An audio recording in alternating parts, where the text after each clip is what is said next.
It is that time of the week, time to be live. Here it is, Wednesday workshop, entrepreneurial speakers, presenters. If you want to come in here with us today, join Ray live. If you know where my guest is, come on in and tell me where he is right here. I'm sure he's coming, but I got Vincent Pierri coming in here today.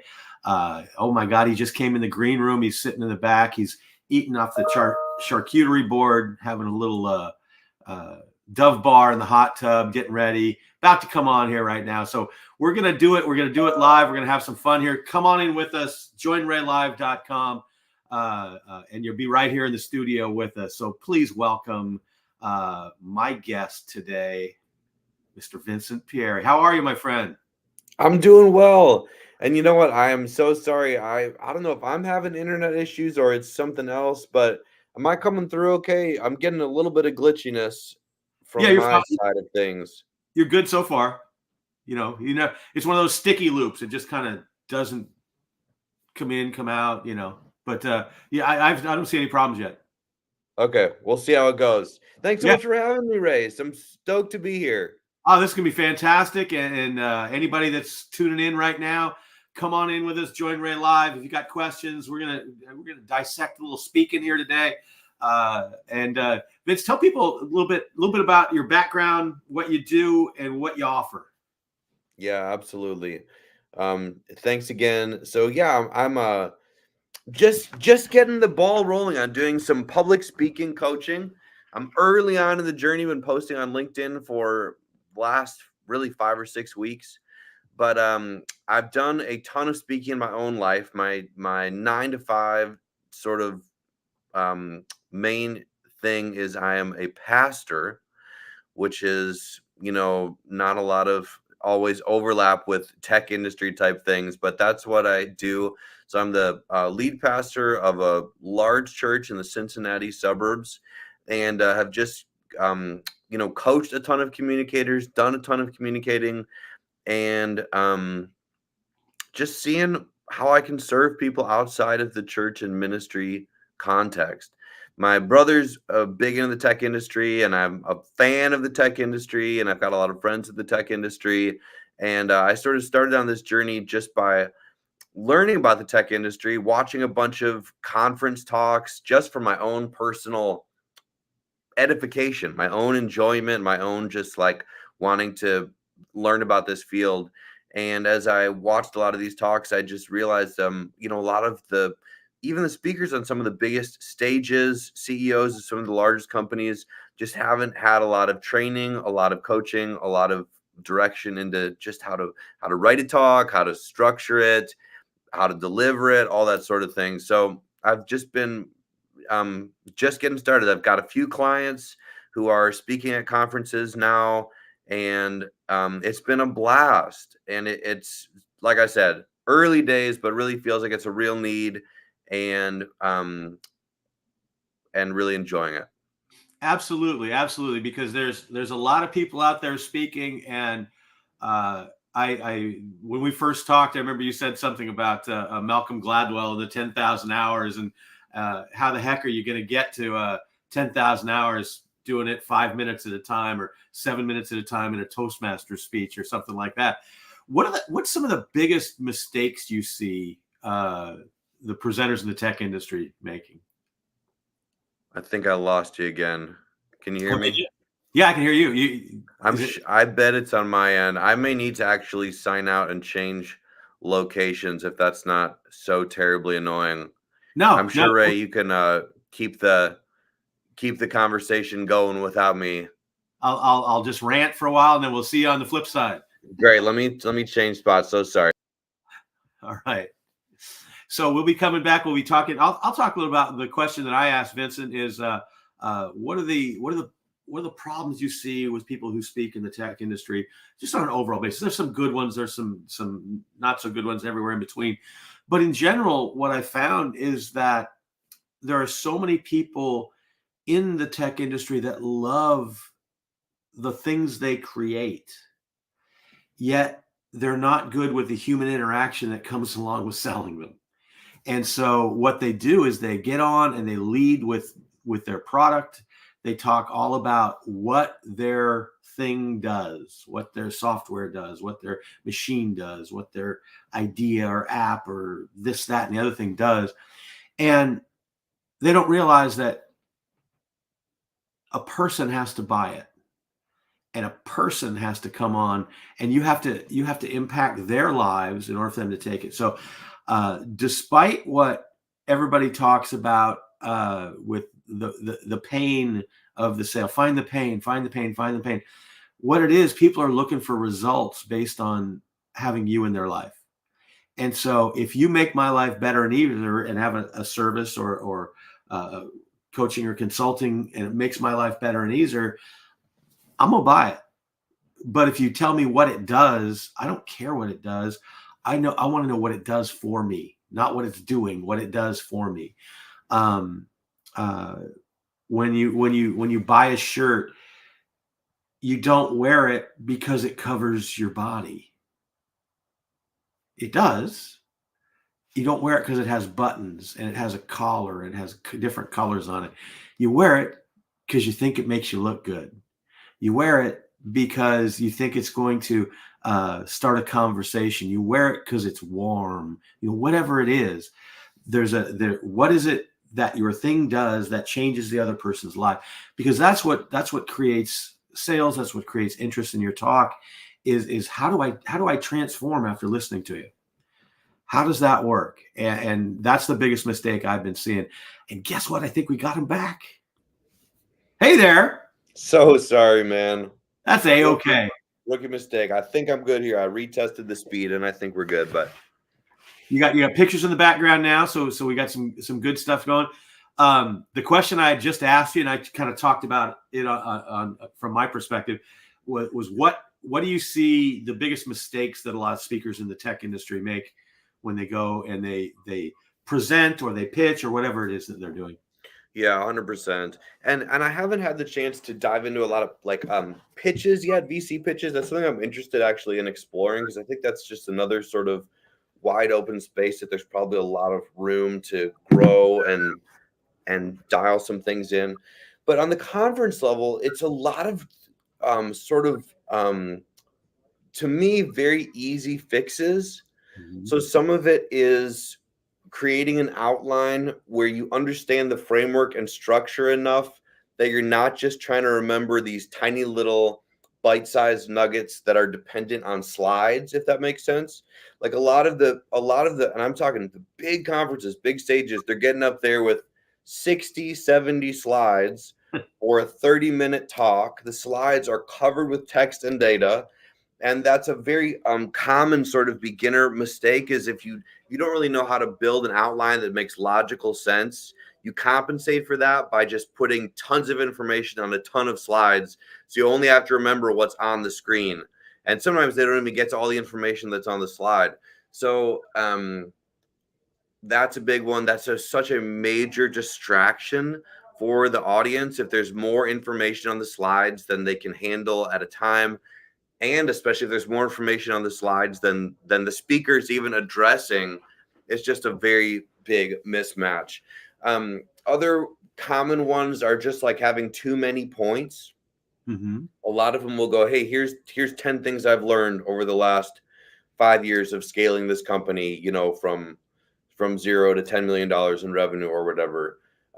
People can't remember 10 things. They can't internalize 10 things. And if you talk about 10 things in 20 minutes or 10 things in 30 minutes, all you're doing is skimming across the surface of all these different concepts and ideas, and none of it's actually landing. I mean, if you really want to make a difference, any kind of difference on stage, and I'm just even talking practical difference in the way they do business, the way they run a company, change at a company level is slow. And so if you want to move the needle, you have to go very deep on one idea, one new idea, one potentially controversial idea, if you actually want to change somebody's behavior. But if you talk about 10 things in a short amount of time, it's never going to actually bring about any change in the way people do life. So those are a couple of the common ones. I mean, there's a lot. It's no stories, it's no metaphors, it's no illustrations. It's just concept after concept after concept. That I think sometimes in the tech world, they maybe think, well, I don't want to dumb it down for my audience, or, people, they already know this stuff, but human beings, just the way we receive information, we need metaphors, we need analogies, we need stories to be able to just understand and track with something. The thing that drives me crazy is people use slogans, initials, and jargon when they speak. And what are they getting out of it? They want to look cool, I guess, because, I know the initials for this. And what happens when you do that? And I was at a conference, sales conference, and the guy got up and he said, in Q3, this happened. And the guy in the row in front of me said to his friend, what's Q3? Wow. And even at a sales conference, it's the third quarter. And right. by doing that guy just lost him for his next entire sentence, which could be the most entire sentence. But what you want to do is do these things that avoid the audience having to clarify what you say. Yep. So 100%. It took three people out. It took the guy who said, what's Q3? The other guy that said, it's the third quarter. Oh, and they celebrate the third quarter of the balloons. And it took me out because I was sitting there going, oh, that's a great story to tell when talking about speaking. Right. So I was writing down. It's so true. It's so true. It's typical that I'll see people doing a conference talk and they put so much information on the slides that they will actually say, I'm going to pause here so you can take a picture and read it later. And I'm like, at this point, you're just put it in a PDF and give them a download at the end, rather than just putting so much information that they have to literally stop the flow of thought so that people can take a picture of the screen, to later on be able to internalize the content and apply it in any sort of meaningful way. So, yeah. And very rarely do you see a number of speakers use the most important thing in a PowerPoint presentation, which is the B button, which blanks out the screen and takes the attention off the screen back onto you. Yes. You got to keep control of it. That's why all these slides, it's like, oh my God, it's like I'm watching an OSHA presentation. Yes, literally. Yes. Most of the time you want, my perception, most of the time you want nothing up there or the most minimal phrases, words. If you're going to do a graph, you better explain it. You better not have a graph and then a key that you can't even read because the text is so small. I mean, you're just not serving anybody at that point. Yeah, if people in your audience are going like this to see, what is that word after signify? It's crazy what people put on there. I mean, if you're going to talk about the elephant in the room, all should be up there as a picture of an elephant. Right. Don't have to put that sentence on the screen. They see an elephant. They get it. Yep. 100%. Yep. And if you're a person in the tech industry and you've got questions, you need to create a presentation, come on in, ask away. JoinRayLive.com. Come on in here. You'll sit in the same green room that Vincent's been in a couple times today. I love the hot tub and the fridge full of Dove bars back there. That's a fantastic addition back there. Sometimes I tell that to people and they'll look at me like, wait, there were Dove bars in there? I didn't even notice. Yeah, you were worried about the internet connection and so you that's the pro you are. You're focused on what you're doing, getting the show underway. That's right. Yep, that's right. So you do 50, 52 45-minute presentations every year. Yeah, that's the funny thing is like again, being a pastor into being a public speaking coach, I don't know how often that happens, but as I've been starting to do it, I'm hearing about it more and more often. And it makes a lot of sense because the average professional public speaking person, if that's your full-time job, you're building maybe 5 to 10 talks per year. Maybe. Sometimes you have even fewer and you're just doing them multiple times. So you might get pretty darn good at delivery from doing the same talk multiple times. But at the same time, if you think about the creation side of delivering a talk, 10 talks a year is not a lot of creation. It's not a lot of time put into actually building an outline, fleshing it out, making sure your logic is dialed in. So, I mean, there are a lot of pastors, to be fair, that are horrible communicators that do it over and over again and never really figure it out. And it's easy as a pastor to be in an echo chamber because you're delivering it to the same audience every single week. And so you can just surround yourself by people that connect with you for whatever reason, and you never have to push yourself to get better. But for people like me that are pastors of larger churches that have tons of new people coming in every single week, that are growing, that have an online presence, it is really a pressure cooker to make sure you are really dialed in your content and you're delivering all those things. And you have the benefit, or depending on how you look at it, the curse of having to create constant new content. So I speak maybe 40 of the 52 Sundays a year, sometimes a little less. But then we also have a staff team of 8 or 9 people, and we're doing 2 sort of leadership development talks for them each month.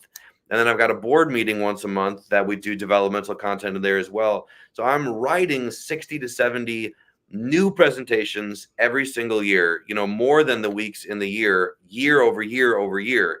And from doing that, and from getting the other sort of upside of speaking in a church context is, and maybe this is true at conferences as well, but I would imagine pastors get more negative feedback than most other fields as well. People are not shy to say, I didn't get what you were talking about, or I didn't really like that, or that was boring, or last week was better. Like, there is a ton of instant immediate feedback that I think if you're doing a conference, you're not going to have as much of that. So again, to compare, the average CEO is maybe doing 2 to 3 large audiences a year.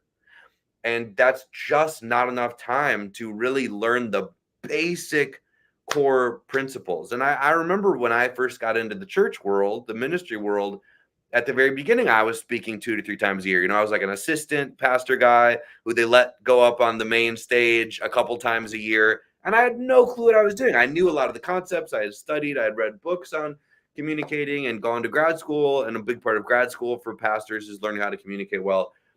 But when you're doing it 2 to 3 times a year, you can't really figure it out. If you're doing it 10 times a year, you're better. But pastors, in my understanding, are really the only field where you're writing 30 to 40-minute talks at the volume you have to write them in the ministry world. So it's funny, like I'll watch these CEOs and I'll be like, oh, that's what I did in my first year speaking. Because I had the same amount of reps. I have another buddy who's a pastor of a larger church as well.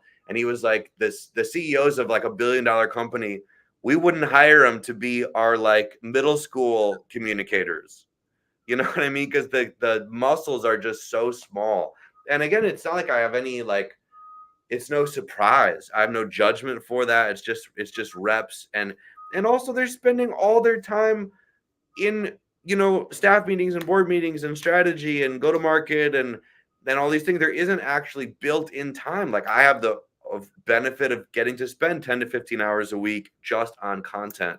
The average CEO is not going to be able to do that. So it's been literally so fun getting to sit down with my first few clients because they're so smart and so sharp and so focused on what they want to do on the like vision for the talk side, and then they're just complete sponges on the other side. Like they just are like, okay, that makes sense, let's do it. There's no ego because it's not their bread and butter.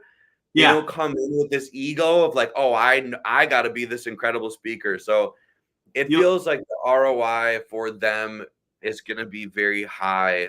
And I'm hoping, a lot of them are going to hit these conferences and just, it's kind of mean maybe, but just blow everybody out of the water. I mean, as I'm getting into it, I'm like, how cool would it be if 5 years from now, not just from me, but just from lots of things, that the game just sort of gets elevated in the tech world, that there is no more keynotes happening in front of 3,000 people with 50 slides that no one can read, and that seems like the kind of the rising tide raises all boats. If a few people just start getting up there and killing it, I think everybody will up their game. That's kind of my grandiose, probably narcissistic vision, but you get the idea.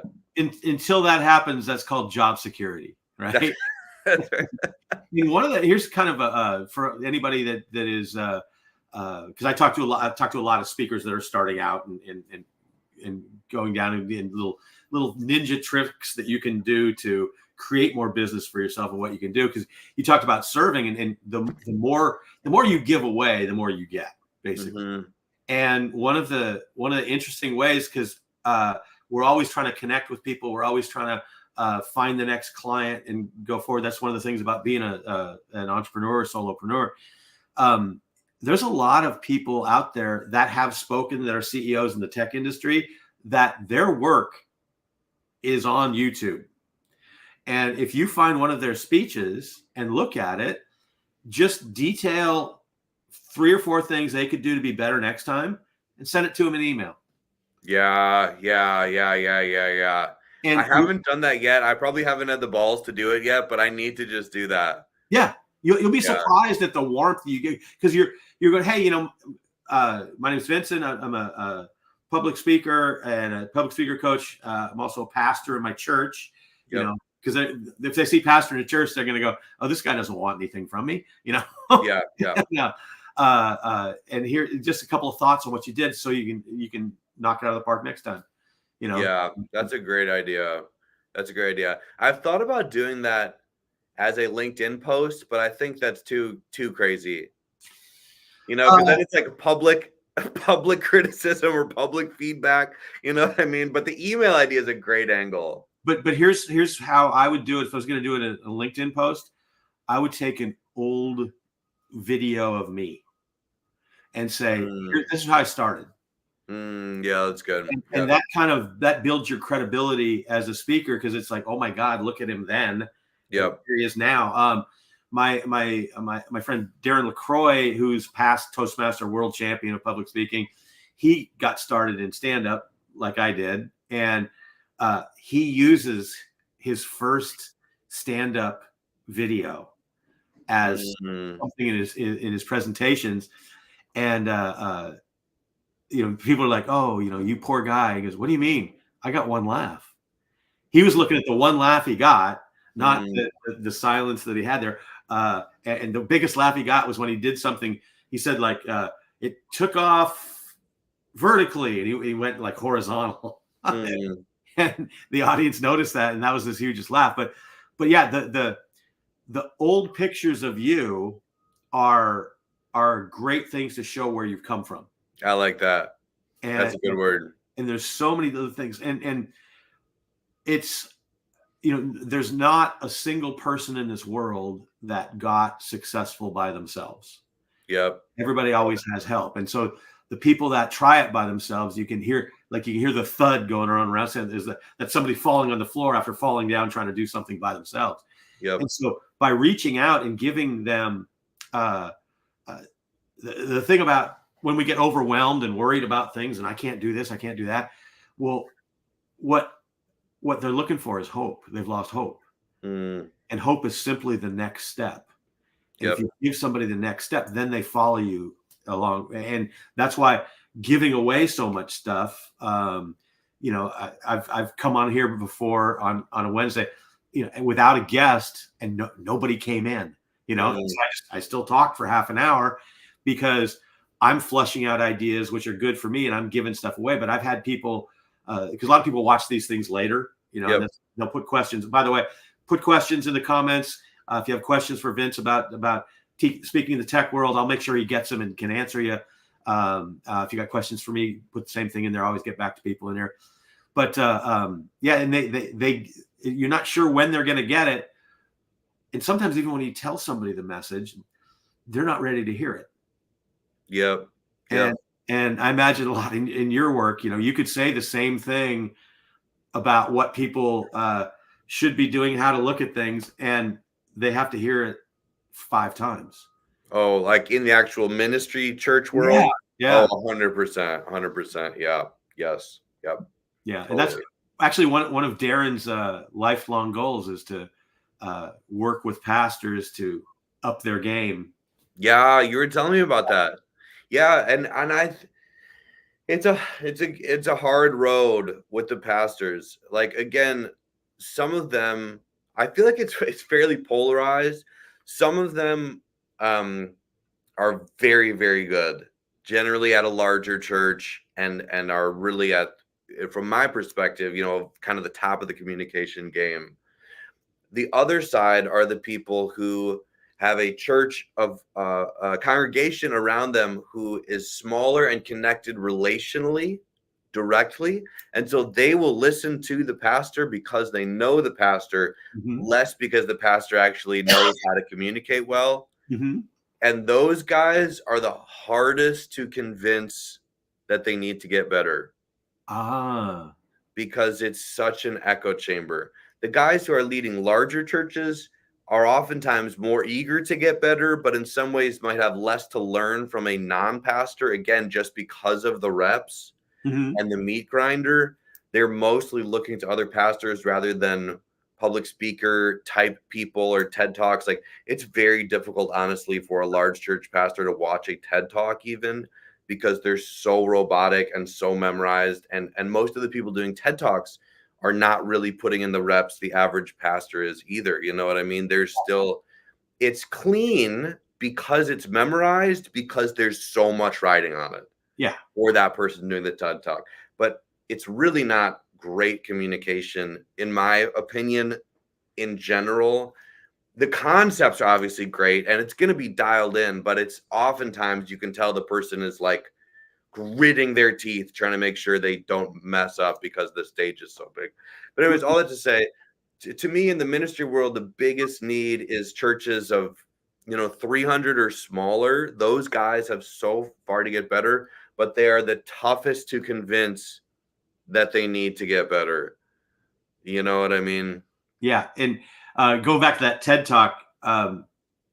They don't want good speakers per se. Really? Tell me about that. I'm curious about that. What they're Would looking you agree with I mean, that's kind of a hot take maybe, but it's pretty bad, isn't it? Well, and the thing is, they're franchised. So each one you go to is a different entity. Some might have higher quality than others. Yes.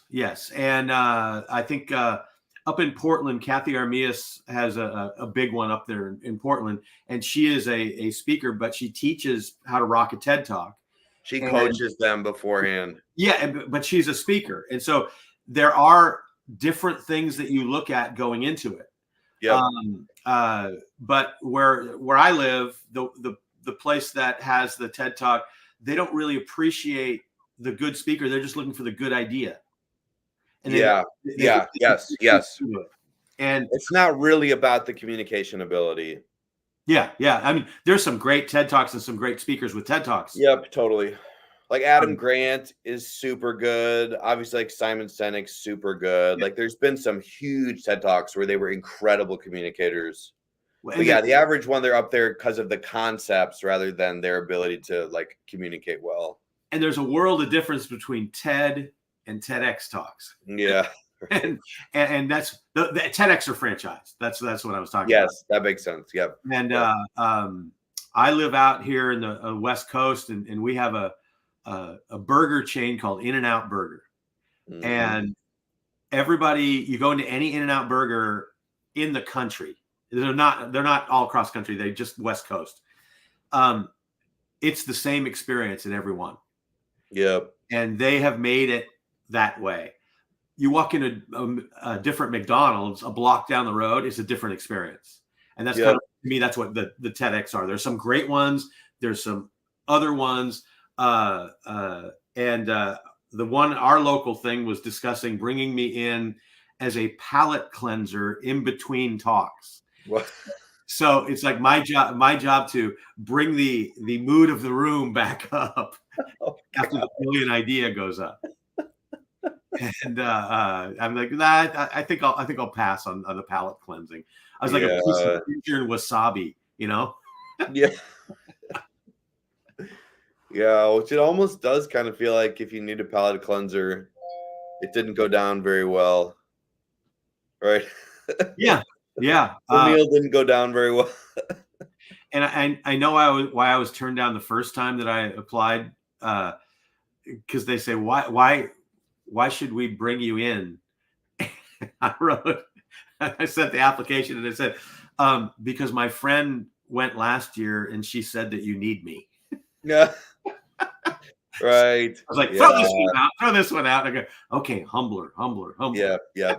But there's probably even a lesson in the whole TED and TEDx being so popular, even though the communication isn't, it's a lot better than a tech conference, obviously. Yeah. But it's not like top of the line. But that's even a lesson in and of itself, that if you have a great new idea and you just get it out clearly, you don't have to be the most charismatic, natural, dynamic, passionate speaker to get, millions of views. You can just learn the basics of the craft, work really hard, be a little robotic and a little canned, and it's still going to resonate if the ideas and concepts are something that people really resonate. And heck, if the tech world ever just got to the TEDx level, they'd be way better off than where they are today. Then we'd be talking about a different industry that can't communicate. 100%. There's always going to be one, 100%. And the title of your TEDx talk has a big thing with how many times it gets seen too. That's so true. Yeah, that's a good point. Yeah, it has to be, and it's like the subject of an email, subject line. People don't realize how important that is, because it's more important than the email. Because if that doesn't hit, they don't open the email. Right. Totally. Unless you owe somebody money and better open the email. And I always talk about I talk about grabbing attention and getting people to agree to talk to you, and a lot of things that salespeople think they're good at, but they don't know what they're really talking about, because they think they're great at building rapport.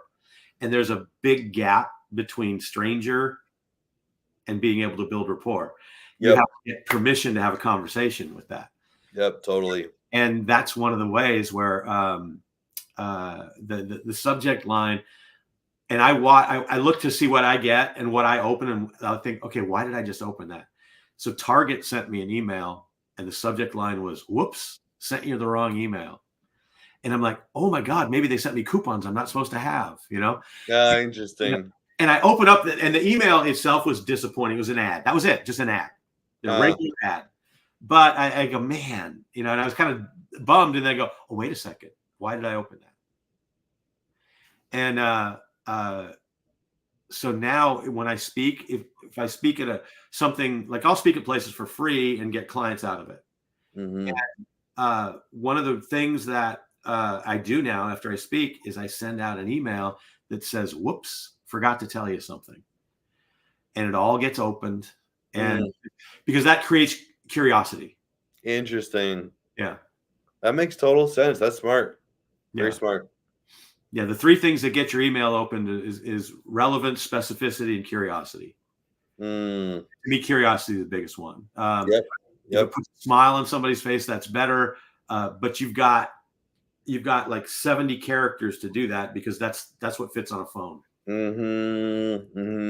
Yep. And I saw the numbers. 88% of email is read on phones. Wow. 88%. It's similar for like most of the web, right? Yeah. It's like most of the web is viewed on a phone now, like vast majority. And I did a program called the 26-second outreach. Yep. Because people write these emails that go on and on and on and on. If somebody really likes you, they'll skim your email, maybe not read it, for 26 seconds. That's the average, which is about 100 words. Yep. And so why are you wasting it with, and it's kind of, I think you did a post about the beginning of a speech with the, good morning, how are you today?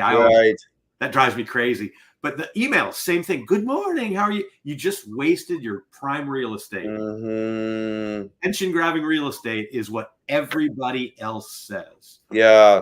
I love what you said too, that it's if they really like you, Yes. they'll go 26 seconds. And that's how I feel as a consumer of content. Like I've got leadership guys that I'm subscribed to their emails. I will open every single one. I will read the headline, and a lot of times it's like, hey, here's 6 things you need to be thinking about. And then I'll read the top line of each of the 6 things I need to be thinking about. If 5 out of the 6 are things I'm already kind of on my radar, I won't read the detail. If there's 1 or 2 that I'm like, oh, I haven't thought about that, then I'll read the specifics under that bullet point. And it is incredibly valuable to me. And I will never unsubscribe, but I am not reading the entire thing top to bottom. And I never will. Yeah. Because it's not, no one has time for that. And it's like, how do you create curiosity? And that's how do you, the curiosity is, oh my God, this is so good. Let me see what the next one is. And the second that off it goes. The whole format is, and I take out all the logos and the cute stuff and all the links in there, because at first you want to appear as if you're a friend. And subconsciously, if they see a flat email like that, that's what their friends send them. Right. So it's like, it's if a stranger comes up to you and says, can I ask you a question? Most people, when they hear that, okay, they kind of pull back a little bit, okay. But if I came up and said, I have a crazy question for you. What is it? Tell me more. And there's 2 things. One is the curiosity there. The other is, one is a question. This other one is a statement. And statements portray confidence and comfort with people. Yep. When you meet your friends, I'll guarantee one thing your friends never say to you: good morning, how are you today? Right. They'll say, oh, they let anybody in here. Nice shirt, like your hair, whatever it is. Friends make statements with one another. Strangers make questions. Yet when we do business, the first thing we do is usually ask a question or make a statement that puts the other person on top of a pedestal compared to us. Thank you so much for having me here. You can be gracious. Yep. But if you just start talking about what you do and what's going to benefit them, they start leaning in, go, oh, this is great. But if you say, thank you so much, it's such an honor to be in front of you. Well, do I want somebody that thinks it's an honor to be in front of me? What group do you belong to? Right. And those little things, there's no magic bullets, but there really is kind of like a magic gun that you pack all these little bullets in and something good comes out of it. And that human interaction, the 4 I have 4 basics of people skills, right? And those things, the good thing about people skills and business skills and speaking skills is they all can be learned. Everyone can be a dynamic speaker if they wanted to put the time in and practice. But why take the rocky road when you can work with somebody like you or I, and then it's smooth sailing after that? Yep, absolutely. See what I did there? I just kind of I like that. Little bit of work play in there. Well, very cool. What so you've got this week's speech all dialed in and ready to go? For my day job? Yeah. Pretty close. I got to do a few tweaks tomorrow morning, but yeah, generally by Thursday, I'll run it through once and then I'm good till Sunday. So that repetition that you've developed over the years, that's a pretty key thing to be able to do it the way you do it, right? Yes, to be able to do it, that's something I learned the hard way. To do it over and over and over again, we all need sort of a framework. And you can adjust the framework, you can tweak the framework, but you cannot start with just a blank. How should I structure this thing? You need a framework that sort of progresses from one thing to another. So yeah, and I mean, there's a framework for how to structure the actual talk, how to outline it, but then there's also sort of a process to go through the actual steps of creating it as well. So yeah, if you're trying to figure out your process and your framework and create the content at the same time, it's very difficult. But once you get a process and a framework in place, then it kind of releases you to just think about the content, and then it's a lot easier. And what people don't understand is that the frame, you can pretty up any frame. Yep. And it's how you take that frame and what you put into it that's uniquely you that makes that, it's like a house. Everybody Yep. has a house with a frame on it, but houses look very different from one another. It's how you added the things that make it uniquely you. Yep. That do that. Yep. And once you have I think it's Patricia Fripp that says your structure doesn't freeze you, it frees you. Yep. Yeah. Yep. I think there's a lot of creative fields where it takes the artist or the creative a while to get on board with having a framework. I think in the public speaking world, people are eager for frameworks. Yeah. There's less ego attached to having.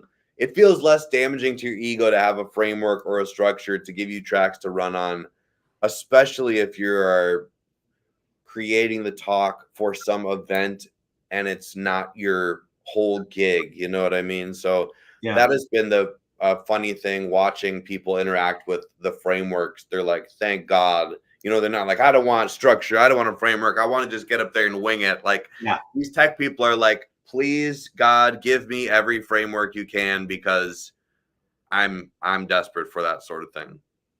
And I'll always point out to them if they say stuff like that is Robin Williams had a team of writers, and it looks like Robin Williams just pulled things out of the air, and he was brilliant at doing things like that. But all that stuff you think is like just magical. No. He knows when it's coming, where it's going, and where to run with it. Yep. Also, if you memorize, a lot of times you're not present. Mm-hmm. Mm-hmm. And that's what audiences don't want. Perfection. They want presence. Yep. And I always say that your presence is their presence in your presentation, right? I like that. You have to be able to use the moment in the middle of your speech if you need to. Yep. And they actually, those moments, if you can do that, they will produce the biggest laughs that you have out of the entire speech. Yep. To give you an example, I was speaking somewhere, and it was before Valentine's Day, and so the whole place was decorated. They had they put on the wall, they put these hearts on the wall, and I'm facing the audience, and that wall is behind me, and I heard a sound behind me, and I knew where I was in my presentation. I heard that sound, and I go, oh, I bet I know what happened, and one of those hearts fell off the wall, and so I just paused my presentation and just said, my heart sank. The whole room just started going nuts. How do you do that? I go, you got to be present. You got to connect things, and everything that you say, to me, has a string on it. So, if you ever been to a barbecue and the drunk uncle comes in and starts telling the story, and the drunk uncle will finish the story. He will not let you stop his story. They'll finish the story. But the savvy communicator will start talking, see people are not into it, and stop. They know full well that they can pull on that string, and that the start of that story is still in people's heads. And you can talk about when it's relevant. And so that's why people who are, quote, have the gift of gab, with more balloons, they have this ability to pull the string on anything, so they can have an interesting concept on just about any subject. Yeah, that's great. I love that string. Yeah. That's good. That's really good. Well, any final thoughts for our people out there? We got to wrap this thing up and go on with our daily lives. That's right. No, I think it's great being on, Ray. Thanks for having me. And it was a blast. Yeah, this is fun. So I take these things and I put them through. Have are you doing video clips at all of yourself? I just was on another podcast that I'm gonna chop up some of that and post it. So far, any video I've done is just stuff I'm shooting myself. There's a well, actually, StreamYard. This is on StreamYard, and StreamYard has a AI video clip thing. So I'm going to put us through it and see what it does with it. And what happens? Something good. I'll send you the link. There's also Opus Clips, and it's a paid service, but it's free. I think they give you like 5 hours free, so you can put whatever you want into it, and you don't have to do a darn thing. It'll list out. It'll title it. It'll make it like 30-second clips. And I have a YouTube channel, but I never used it. I just used it to store things and have them there. And so I was looking at it, and I started doing these clips. I post a little clip every day, and I looked at these clips, and I'm looking at my old stuff in there. 4 views, 2 views. I never even promote it, right? And I came to the part where they got the clips, and I just started doing it like 2 weeks ago, and they're like 500 views of these things, and I'm like, whoa! And I don't even push it, so it's like a new toy. I'm still playing with it, toying with it. So send it through there and see if anything good comes up, and send it to you as well. So thanks so much for being a guest. If somebody wants to contact you, how would they do that? Like I said, I'm so early. I'm still even building the website. So probably LinkedIn's the best way to do it. Just search my name, Vincent Pierri, and there's only a few of us on there. It shouldn't be too hard to find. Very cool. And I even pronounced your name right. I was if you came on early, go, it's Pierri, right? Pierri. Yeah. Yeah, no, you nailed it. My Italian class in high school paid off finally. There you go. That's it. All right, everybody. If you're watching this afterward, put comments in the chat. We'll get Vince to answer questions. If you have any questions, ask me questions. We're there, and we'll see you next time. See you later.